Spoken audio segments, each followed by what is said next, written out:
সকলকে স্বাগতম জানাই মুক্তাগাছার ইতিহাস মিডিয়া ইউটিউব চ্যানেলে।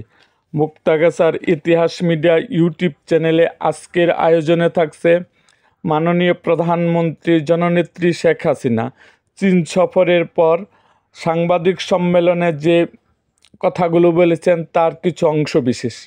তাহলে শুরু করি ভিডিওটা।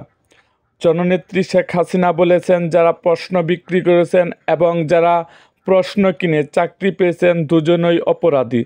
প্রশ্ন কিনে চাকরি পাওয়াদের বিরুদ্ধে অবশ্যই ব্যবস্থা নেওয়া হবে। তিনি বলেন, বাংলাদেশ একটি বিচিত্র দেশ, বিচিত্র মানসিকতা, 6 ঋতুর দেশ তো, ঋতু বদলায় মনও বদলায়। প্রধানমন্ত্রী বলেন, মুক্তিযোদ্ধাদের নাতিপুতিরা চাকরি পাবে না, তাহলে কি রাজাকারের সন্তানেরা চাকরি পাবেন? তিনি বলেন, স্বাস্থ্য থেকে শুরু করে সব জায়গায় দুর্নীতি এমন ছিল, কোনো কাজই তো করা যেত না। এখন আমরা দুর্নীতিবাজদের ধরছি বলেই তো আপনারা জানতে পারছেন, আগে তো এইগুলো জানতে পারতেন না। আমার বাসায় পিয়ন ছিল, এখন সে 400 কোটি টাকার মালিক। হেলিকপ্টার ছাড়া চলে না। দুর্নীতি আমরা অনেকাংশে কমিয়ে এনেছি, ইনশাল্লাহ আরও অনেক কমিয়ে আনব।